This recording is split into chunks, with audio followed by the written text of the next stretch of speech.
반갑습니다, 여러분. 1일텐 호세아서 3장입니다. 사랑은 장난이 아니야. 이런 말이 있습니다. 사랑할 때 진실되게 진지하게 해야 한다는 의미도 있겠지만 사랑이 결코 쉬운 일은 아니라는 의미도 포함하고 있을 것입니다. 이 장에서 우리는 하나님에 대한 신뢰를 저버리고 다른 길로 갔던 불륜의 여인 이스라엘에 대하여 하나님께서 어떻게 하시는지, 그리고 결국에 가서는 다시 그에게 장가들고 그를 온전한 백성으로 세워주실 것이라고 하는 하나님의 의지와 마음을 살펴보았습니다. 그리고 하나님의 사랑이 참 놀랍고 측량할 수 없을 만큼 위대하다는 것도 깨달았죠. 그런데 하나님이 그러한 분이라는 것을 아는 것, 또 그로 말미암아 감동을 받는 것과 너가 그와 같은 사랑을 할 수 있는가 하는 것은 좀 다른 문제일 수 있습니다. 막상 내가 그런 상황에 처하게 되면 결코 쉽지 않기 때문이죠. 그래서일까요? 오늘 3장을 통하여서 하나님께서 호세아에게 주시는 명령은 우리에게 부담스럽기조차 합니다. 여호와께서 내게 이르시되 이스라엘 자손이 다른 신을 섬기고 건포도 과자를 즐길지라도 여호와가 그들을 사랑하나니 너는 또 가서 타인의 사랑을 받아 음녀가 된 그 여자를 사랑하라 하시기로. 우리는 이런 질문을 한번 해봅니다. 하나님께서 호세아에게 고멜과 결혼하라고 하셨을 때 호세아는 정말 고멜을 사랑했을까? 사랑은 감정을 포함하고 있기 때문에 내가 그 사람을 좋아하고 보고 싶고 가까이 하고 싶어 하는 마음 있어야 되겠죠. 그런데 그것이 사랑의 전부일까요? 하나님께서 이렇게 하십니다. 여호와가 그들을 사랑하니 너도 가서 그 여인을 사랑하라 하십니다. 너가 그 여인을 사랑해야 하는 이유가 내 안에서 솟아나는 감정 때문이 아니라 내가 그를 사랑하기 때문에 너도 그를 사랑해야 된다고 명령하고 계신 것입니다. 그 사랑은 감정이라기보다는 의지와 사명이라고 생각하지 않을 수가 없습니다. 여기에 우리가 간과하지 말아야 될 중요한 명제가 있습니다.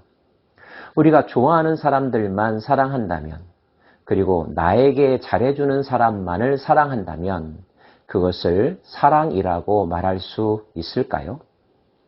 하나님께서 우리에게 보여주신 사랑, 특별히 예수님을 통하여 우리에게 보여주신 사랑은 무엇 때문의 사랑이 아니라 그러함에도 불구하고의 사랑이라는 것을 알게 됩니다.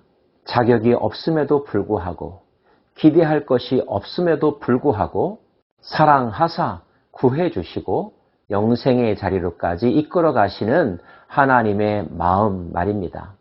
그리고 하나님은 우리의 사랑이 거기까지 이르러야 한다고 말씀하십니다. 사랑이 결코 쉽지 않은 가장 큰 이유이기도 합니다. 하나님께서 그 사람을 사랑하시기 때문에 너도 그를 사랑해야 한다는 사실. 호세아는 어떻게 했을까요? 내가 은 15개와 보리 한 호멜 반으로 나를 위하여 그를 사고 그에게 이르기를 너는 많은 날 동안 나와 함께 지내고 음행하지 말며 다른 남자를 따르지 말라. 나도 내게 그리하리라 하였노라. 학자들은 보리 한 호멜 반의 가치도 은 15세겔이라고 말합니다. 합치면 모두 은 30세겔인데요. 이는 당시에 노예 한 사람의 몸값이었다고 말합니다. 가정을 버리고 다른 일을 따라갔던 그 여인의 처지가 결코 그의 생각대로 아름답고 평화롭고 행복했던 것이 아니라 비참하고 버림받고 노예와 다를 바 없는 상황에 처하였다는 것을 알 수 있는데요. 그 여인을 찾아가서 다른 조건 내세우지 아니하고 다시 찾아왔다는 것입니다. 왜요? 하나님께서 그를 사랑하셨기 때문에. 그리고 또 한 가지 이유, 하나님께서 나를 사랑하시기 때문에. 사랑은 희생을 포함합니다. 의무감도 갖게 하죠. 호세아는 그 여인을 찾아오기 위하여 과거의 나쁜 기억들을 넘어섰습니다. 그 여인으로부터 받았던 배신감과 상처도 뛰어넘었습니다. 물질적인 손해도 기꺼이 감당하기로 했습니다. 그리고 하나님을 사랑하는 마음으로 하나님이 사랑하는 그 여인을 다시 품어 안았습니다.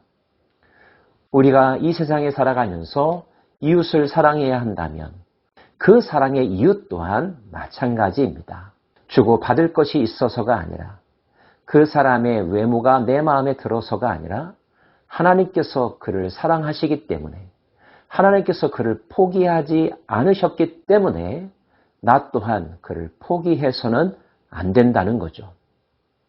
만약에 내가 어떠한 이유로 그 사람을 포기했다면 그와 같이 하나님도 우리를 대하셨다면 우리는 결코 하나님의 자녀가 될 수 없었을 것이요.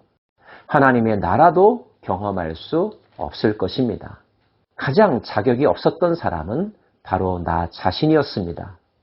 그럼에도 불구하고 나를 품어 안아주시고 받아주신 하나님.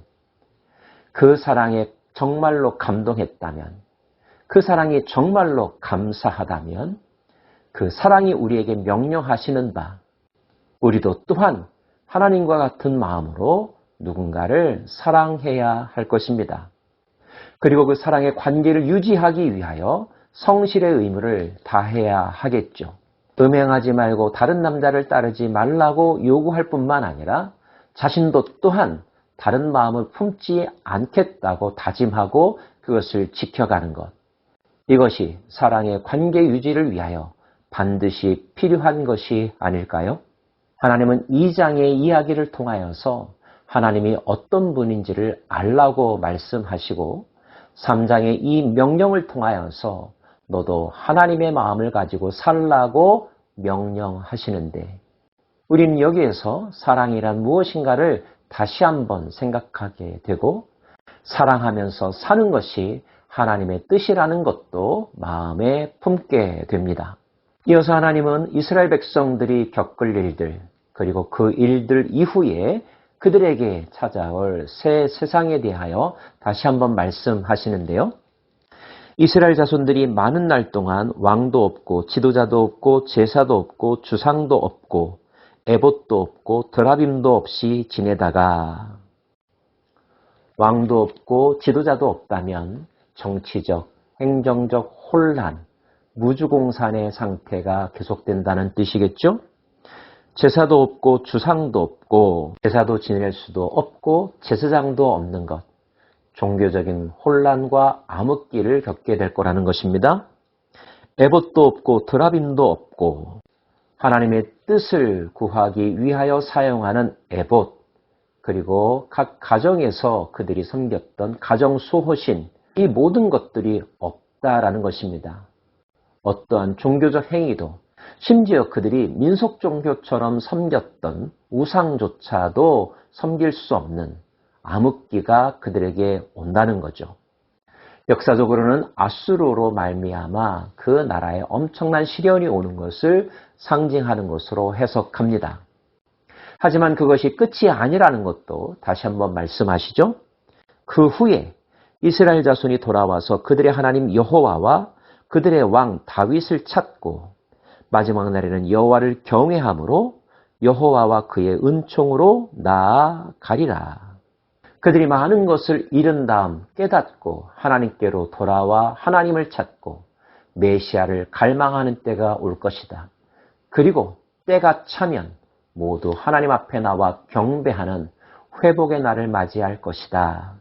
하나님의 약속입니다. 누군가를 사랑하며 살아가시는 여러분, 그 사랑이 하나님을 닮은 사랑이기를 원합니다. 어떤 때는 사랑하기가 쉽지 않고 모든 관계를 끊어버리고 싶은 마음이 들 때도 있을 것입니다. 그러나 그때 오늘 하나님께서 호세아에게 하신 말씀, 내가 그들을 사랑함으로 너도 그를 사랑하라. 나의 감정 때문이 아니라 나의 어떤 유익 때문이 아니라 하나님께서 사랑하는 자이기에 나도 더 사랑하고 끝까지 사랑할 수 있게 해달라고 기도하고 다짐하고 노력하는 우리 모두가 되기를 원합니다. 기도하겠습니다. 사랑을 통하여 하나님의 마음을 알라고 말씀하십니다. 하나님의 마음을 알 뿐만 아니라 하나님의 마음으로 살아가라고 명령하십니다. 그 명령을 잘 수행해 갈 수 있는 저희들 되게 하여 주옵소서. 예수님 이름으로 기도합니다. 아멘.